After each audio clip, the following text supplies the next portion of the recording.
In the annals of American history, certain names evoke a primal fear. Among these infamous figures, one stands apart: Edward Theodore Gein. Prepare yourself, dear listener, as we embark on a journey into the chilling world of Ed Gein.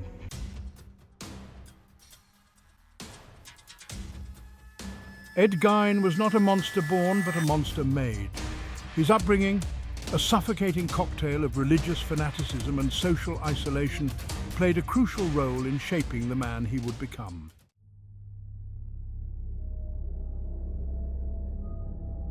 The horrors that unfolded in that isolated farmhouse in Plainfield, Wisconsin in 1957 shocked the nation. The discovery of a headless body, strung up like a deer in Gein's barn, was just the tip of a macabre iceberg. His story serves as a chilling reminder that truth is often stranger and far more terrifying than fiction.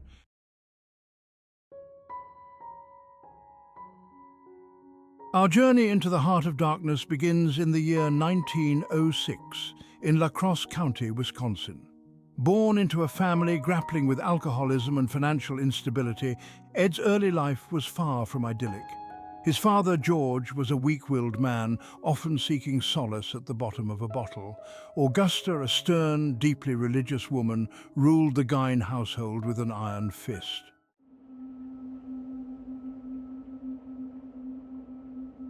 As Ed grew older, his world contracted, shrinking to the confines of the family's dilapidated farm. Augusta, determined to isolate her sons from the perceived evils of the outside world, kept them on a tight leash. Ed and Henry became virtual prisoners in their own home, their lives revolving around the back-breaking work of the farm.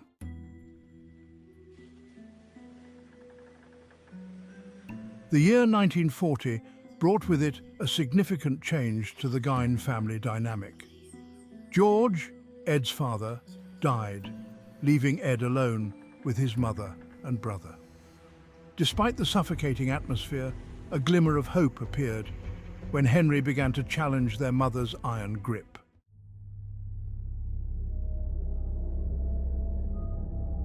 The year 1944 marked a turning point in Ed Gein's life. It was the year his brother Henry died under mysterious circumstances.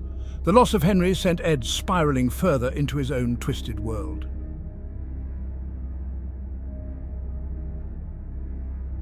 The circumstances surrounding Henry Gein's death remain shrouded in mystery. Officially, it was ruled an accident, but whispers and speculation have persisted for decades.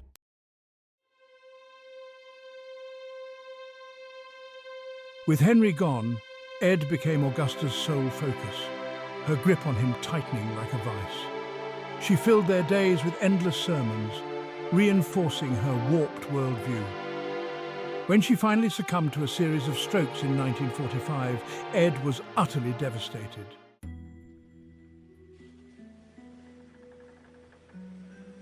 The death of Augusta Gein plunged Ed further into the abyss. He boarded up the rooms she had used, preserving them as shrines to her memory. The rest of the farmhouse became a playground for his increasingly disturbing fantasies.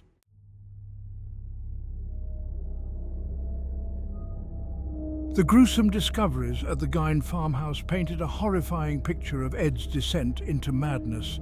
Beyond the human remains, it was the everyday objects, twisted and reshaped with a terrifying ingenuity that truly captured the depths of Gein's depravity. Gein, in his warped reality, wasn't simply collecting corpses. He was attempting to reshape the world in his own grotesque image.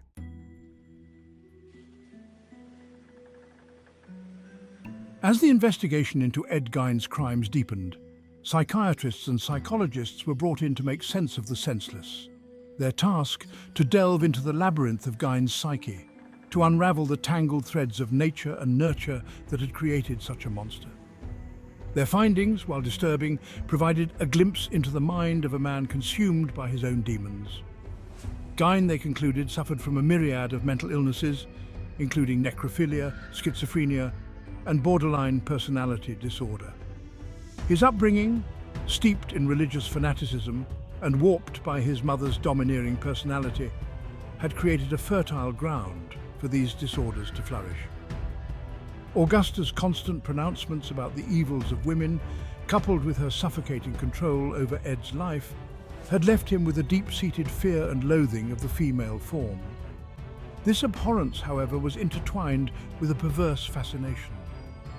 Gein's grave robbing, his obsession with human skin and bones, was driven by a desire to possess the one thing his mother had taught him to both fear and despise, the female body. He wasn't simply motivated by bloodlust. He was driven by a twisted desire to reshape the world in his own image, a world where he could control and manipulate the very essence of femininity.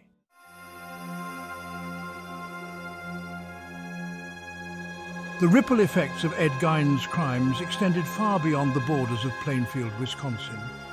The sheer depravity of his actions sent shockwaves through the American psyche, forever altering the landscape of horror. Gein's story became a cautionary tale, a stark reminder of the darkness that can fester beneath the surface of seemingly ordinary lives. Newspapers across the country ran sensationalized accounts of the butcher of Plainfield, their pages filled with gruesome details and lurid speculation. The public, both horrified and fascinated, devoured these stories, their imaginations captivated by the macabre details of Gein's crimes. His farmhouse, once a symbol of rural simplicity, became a morbid tourist attraction, drawing curiosity seekers and thrill seekers eager to catch a glimpse of the place where such unspeakable acts had occurred. But the true legacy of Ed Gein's crimes lay not in the sensational headlines or the macabre curiosity he inspired, but in the profound impact his story had on the world of art and entertainment. Gein's twisted psyche, his grotesque creations, and the disturbing duality of his personality became a source of inspiration for a generation of writers, filmmakers, and artists who saw in him a terrifying reflection of the darkest impulses of the human heart.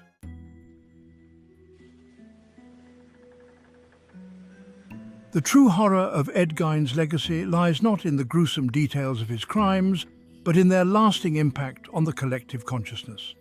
His story, a chilling blend of rural isolation, religious fanaticism, and psychological torment, seeped into the fertile ground of popular culture, giving rise to some of the most iconic and enduring figures in horror fiction. Gein's shadow, it seemed, stretched far beyond the confines of his dilapidated farmhouse, reaching into the darkest corners of our imaginations. One of the earliest and most direct examples of Gein's influence can be seen in Alfred Hitchcock's 1960 masterpiece Psycho. The film's antagonist, Norman Bates, a seemingly mild-mannered motel proprietor with a disturbing secret, bears a striking resemblance to Gein, both in his outward demeanor and his twisted inner world. Both men, shaped by domineering mothers and haunted by their deaths, create macabre shrines to their memory, blurring the lines between love, obsession, and madness. But the parallels go deeper than mere biographical details. Hitchcock, a master of suspense, understood the power of Gein's story, its ability to tap into our deepest fears and anxieties. Like Gein, Norman Bates is a study in duality, a seemingly ordinary man harboring a monstrous secret. This unsettling juxtaposition, the realization that evil can lurk beneath the most unassuming facades, is a recurring theme in horror and one that Gein's case brought into sharp focus.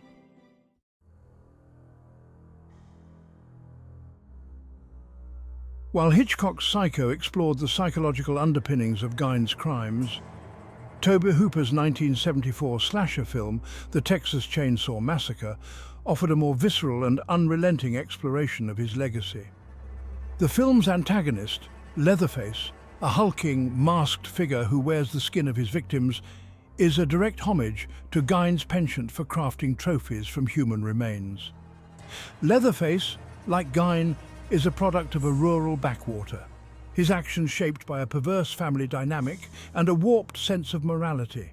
Hooper's film, however, transcends mere imitation, using Gein's story as a springboard to explore themes of social decay, economic anxiety, and the dark underbelly of the American dream. The Sawyer family, a clan of cannibalistic killers who prey on unsuspecting travelers, can be seen as a grotesque reflection of a society consumed by its own appetites, a society where the pursuit of pleasure and profit has eclipsed any sense of morality or compassion. The film's grainy aesthetic, its relentless pacing, and its unflinching depiction of violence shocked audiences upon its release, cementing its place as a landmark achievement in horror cinema. While Gein's crimes provided the initial inspiration, it was Hooper's ability to tap into the anxieties of a nation grappling with social and political upheaval that gave the film its enduring power. Leatherface, the monstrous embodiment of our darkest impulses, became a cultural icon, his chainsaw-wielding rampage a chilling reminder of the fragility of civilization.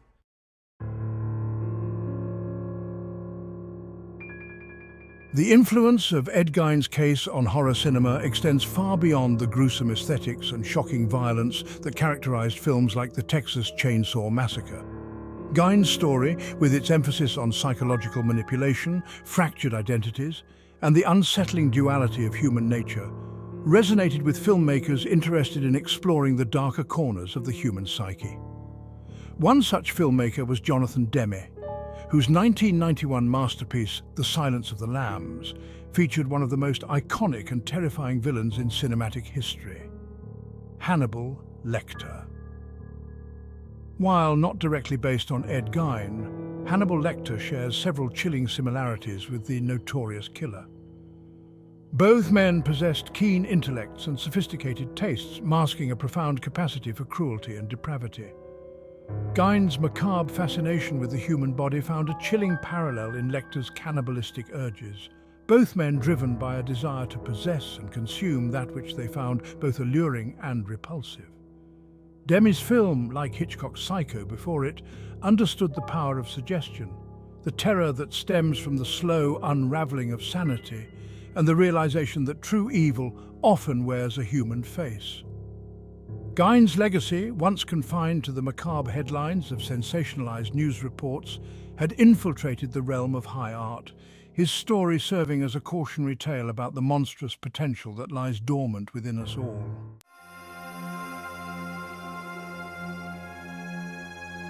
Ed Gein's name might not be as instantly recognizable as Freddy Krueger or Jason Voorhees, but his chilling legacy has left an indelible mark on the horror genre and beyond.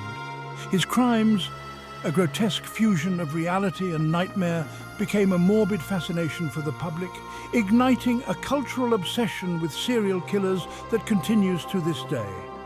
The image of the quiet, unassuming handyman, revealed to be a monster in disguise, tapped into a primal fear, a chilling reminder that evil can lurk beneath the most ordinary facades. Gein's story became a morbid fairy tale, passed down through generations, its details embellished and distorted with each retelling. He transformed into a mythical figure, a boogeyman whispered about in hushed tones, his name synonymous with the darkest impulses of humanity. The farmhouse in Plainfield, Wisconsin, became a site of morbid pilgrimage, a macabre landmark that drew curiosity seekers and horror enthusiasts, eager to catch a glimpse of the darkness that once resided there. But Gein's legacy extends far beyond the sensational headlines and the macabre curiosity he continues to inspire. His story, a grotesque tapestry woven from childhood trauma, psychological unraveling and societal isolation, forced us to confront the uncomfortable realities of mental illness, the fragility of the human psyche, and the fine line that separates sanity from madness.